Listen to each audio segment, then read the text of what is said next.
নমস্কার বন্ধুরা, তিয়াশাস রেসিপিতে সকলকে স্বাগত জানাই। আজ আমি আপনাদের একটা দুর্দান্ত স্বাদের ডিমের রেসিপি বানিয়ে দেখাবো, যেটা আপনারা গরম গরম ভাত, রুটি, পরোটা সব কিছুর সঙ্গেই খেতে পারবেন। এখানে আমি 4টে ডিম নিয়েছি। এবার আমি এই ডিম 4টেকে একটা বড় পাত্রের মধ্যে ভেঙে নিচ্ছি। আমি আমার প্রয়োজন মতো ডিম নিয়েছি, আর তবে আপনারা আপনাদের প্রয়োজন মতো ডিমটা নিয়ে নেবেন।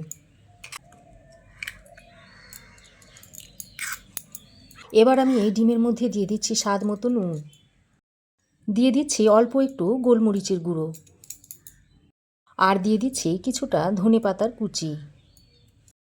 এবার আমি একটা কাঁটা চামচের সাহায্যে ডিম, ধনেপাতা, গোলমরিচের গুঁড়ো আর নুনটাকে একসঙ্গে ভালো করে মিশিয়ে নিচ্ছি। যে সমস্ত বন্ধুরা আমার চ্যানেলে প্রথম এসেছেন তাদের কাছে আমার একটাই অনুরোধ রইল, ভিডিওটা শেষ পর্যন্ত দেখবেন, আর দেখার পর যদি ভালো লাগে তাহলে চ্যানেলটাকে সাবস্ক্রাইব করে দেবেন। তো দেখুন, ডিমটাকে আমি খুব ভালো করে মিশিয়ে নিয়েছি। ঠিক এই রকম একটা মিশ্রণ তৈরি করে নিয়েছি। এবার আমি এটাকে ঢাকা দিয়ে ততক্ষণ এক সাইডে রেখে দিচ্ছি। এবার আমি গ্যাস অন করে একটা কড়াই খুব ভালো করে গরম করে নিয়েছি। তারপর এর মধ্যে দিয়ে দিচ্ছি 2 চামচ মতো সর্ষের তেল। তেল খুব ভালো করে গরম করে নিয়েছি। এবার আমি এখানে নিয়েছি হাফ চামচ মতো গোটা সাদা জিরে, নিয়েছি কয়েকটা গোলমরিচ, তেজপাতা নিয়েছি, দারচিনি স্টিক নিয়েছি, আর নিয়েছি লবঙ্গ আর এলাচ। এখন আমি এই গোটা মশলাগুলো ফোড়নে দিয়ে দিচ্ছি। তারপর ফোড়নটাকে কয়েক সেকেন্ড ভেজে নিচ্ছি। ফোড়নটা কয়েক সেকেন্ড ভেজে নিয়ে এবার আমি এর মধ্যে দিয়ে দিচ্ছি কুচিয়ে নেওয়া পেঁয়াজ।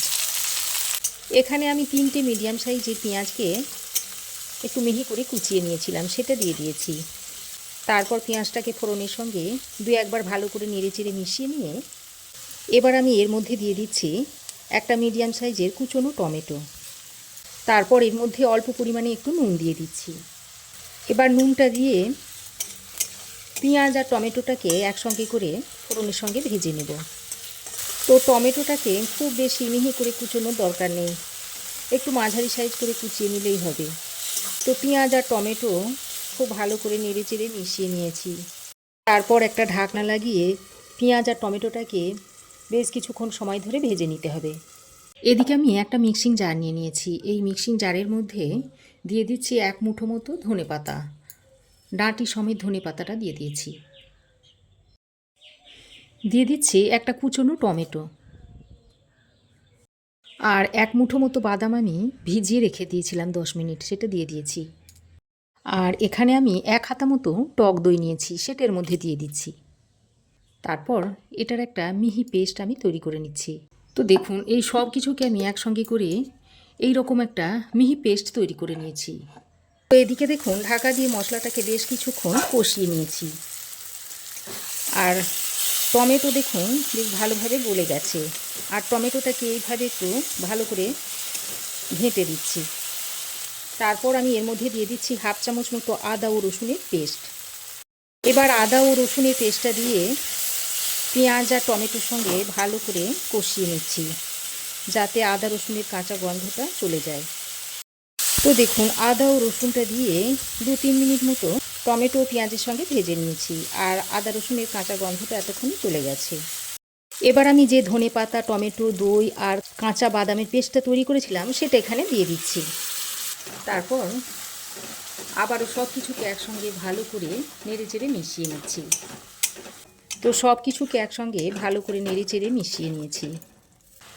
এবার আমি এর মধ্যে কিছু গুঁড়ো মশলা যোগ করে দিচ্ছি।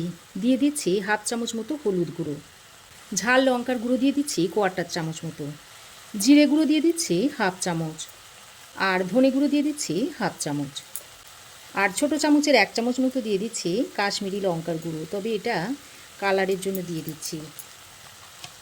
আর এই কাশ্মীরি লঙ্কার গুঁড়োটা দেওয়া সমস্তটাই আপনাদের উপর নির্ভর করছে। আমি কালারের জন্য দিয়েছি, আপনারা চাইলে দিতেও পারেন, আবার নাও দিতে পারেন। তো গুঁড়ো মশলাগুলো দিয়ে খুব ভালো করে নেড়েচেড়ে মিশিয়ে নিয়েছি। এবার আমি একটা ঢাকনা লাগিয়ে মশলাটাকে ভালো করে কষিয়ে নিচ্ছি।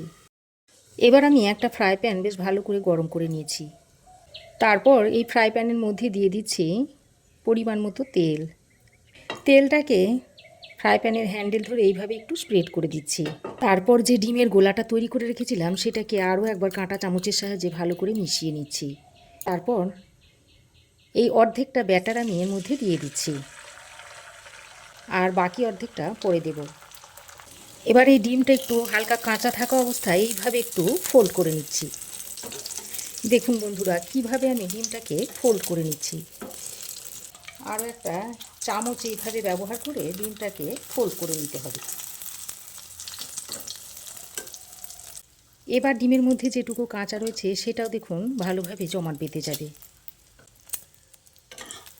দেখুন খুব ভালো করে জমাট বেঁধে গেছে। এবার আমি এটাকে তুলে একটা প্লেটের মধ্যে রেখে দিচ্ছি। দেখুন এই রকম ডিমের অমলেটটা তৈরি করে নিতে হবে।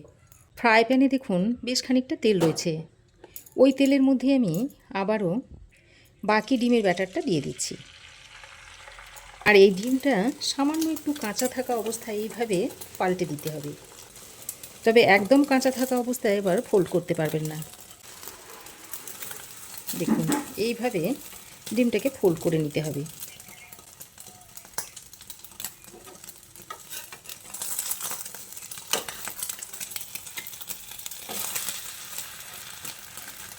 সাইড থেকে দেখুন যে কাঁচা অংশটা রয়েছে এটাও ভালোভাবে জমাট বেঁধে যাবে।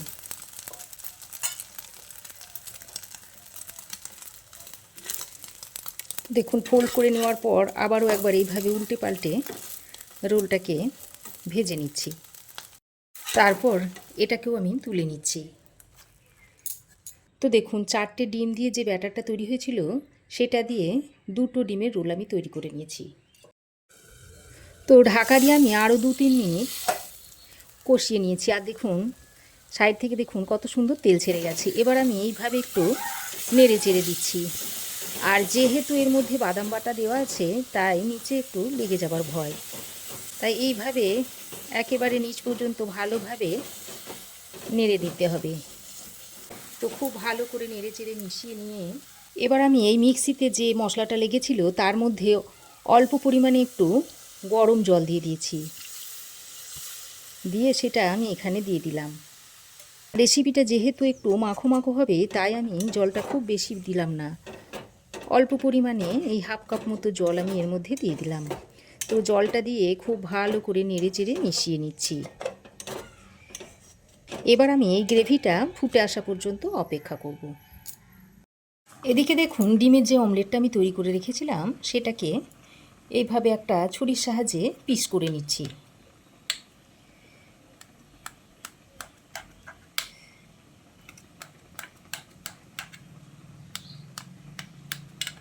তো দেখুন ঠিক এই রকম আমি অমলেটগুলোকে পিস করে নিয়েছি।